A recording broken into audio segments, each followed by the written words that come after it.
morning, everyone. Thank you for the opportunity to speak with you today at the 32nd commemoration of Vietnam Human Rights Day. I would like to take a moment to thank the committee for gathering us here for the past 3 decades. I would also like to acknowledge our distinguished moderator and speakers for sharing their powerful testimony with us today, and Congressman Brian Fitzpatrick and Derek Tran for co-sponsoring this year's commemoration. Thanks to all of you. Friends, colleagues, and members of the Vietnamese American Diaspora, it's an honor to stand before you today. You have shown extraordinary courage in your journey to freedom, and you continue to be powerful voices for human rights and fundamental freedoms. Many in this room do so in the face of personal risk for their work. This includes DRL's longtime friend, Dr. Nguyen Dinh Thang, a U.S. citizen who was convicted in absentia by Vietnamese authorities on charges of terrorism. Your resilience and your commitment to freedom and human dignity are inspiring. You remind us why America must stand up for those who yearn to be free. Vietnam has made significant strides in improving the lives of its citizens, including reducing poverty, expanding access to education, and improving health care. These achievements are all commendable.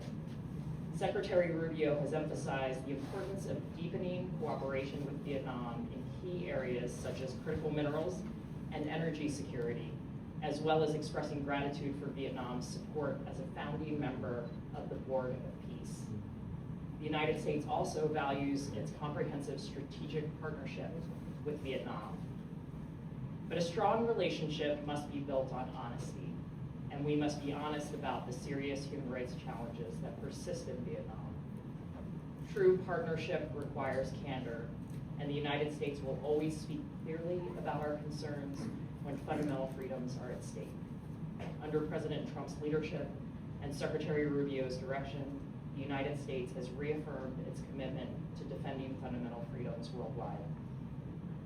As Secretary Rubio emphasized in his December 2025 remarks to the press, foreign policy needs to be rooted in the national interest of the United States, and protecting human rights is central to that mission. Vietnam's human rights record is deeply concerning, and we would like to see the government make improvements in 3 critical areas: freedom of expression, freedom of religion or belief, and ceasing its transnational repression activities. First, we're deeply concerned that the Vietnamese government continues to severely restrict freedom of expression, and the government is poised to make a restrictive environment even worse. The government maintains tight control over digital spaces, making it increasingly difficult for individuals and organizations to report about human rights conditions online.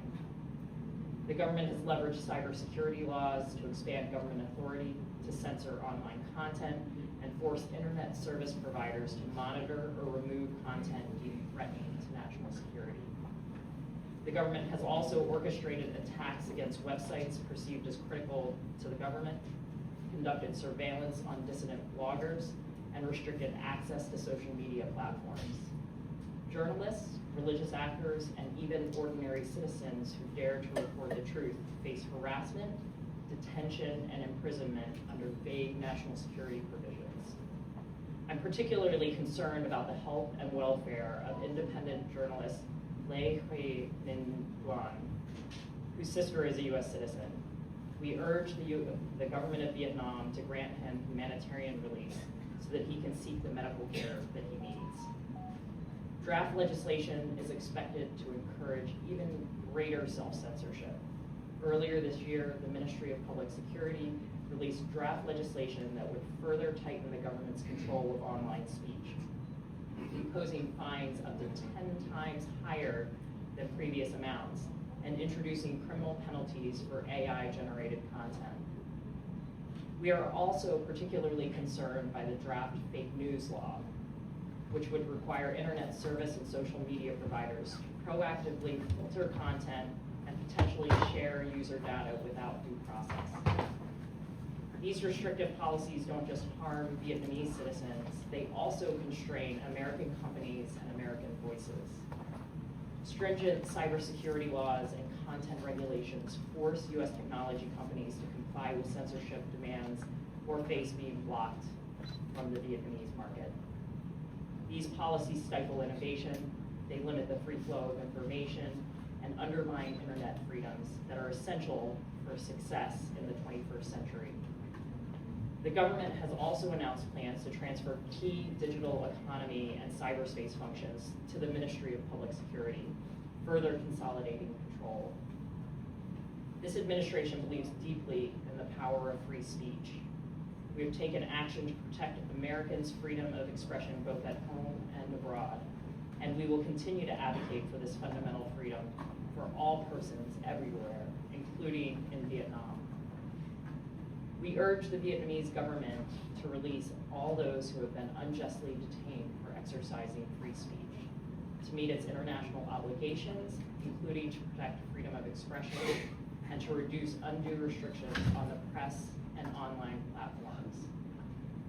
Second, freedom of religion or belief is also a significant concern for the United States in Vietnam. Vietnam has been on the U.S. Special Watch List for severe religious freedom violations since 2022.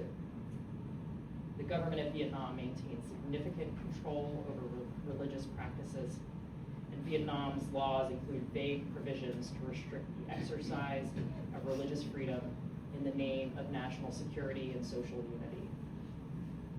The U.S. Commission on International Religious Freedom's 2026 annual report highlighted several instances of Vietnamese authorities threatening, harassing, and detaining religious freedom advocates.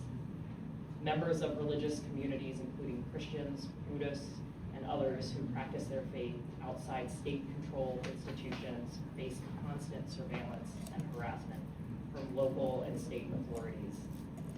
In some cases, houses of worship are shuttered. Religious leaders are imprisoned. Believers are often told to renounce their faith or face arrest, forcing them to choose between their faith or their freedom. The United States reaffirms its commitment to religious freedom as an unalienable right. We believe that faith is vital to human flourishing and a free society, and we will continue to stand with those who face persecution for their beliefs. We call on Vietnam to take steps to address our human rights concerns and to ensure all individuals can practice their religion or belief without fear or reprisal. Third, and finally, the government's willingness to reach out beyond its borders to silence critics and intimidate diaspora communities is particularly concerning. This use of repression beyond its own borders, often referred to as transnational repression, or TNR, violates the sovereignty of other states and is unacceptable. The Vietnamese authorities are escalating their use of TNR and are using quick trials in absentia and the issuance of Interpol red notices to impede travel of U.S. citizens and other human rights and religious freedom advocates abroad. Tactics include revoking passports, surveillance, intimidation, kidnapping, and threats to family members remaining in Vietnam. There are also reports about cases of activists being sent home or refouled from other countries at the behest of the Vietnamese authorities and subsequently imprisoned in Vietnam. I know many of you here have shared harrowing experiences and have borne witness to the far-reaching negative consequences of TNR in your own lives and those of your colleagues and family members. Let me be clear, the United States will not tolerate efforts by foreign governments to intimidate, harass, or threaten people on American soil.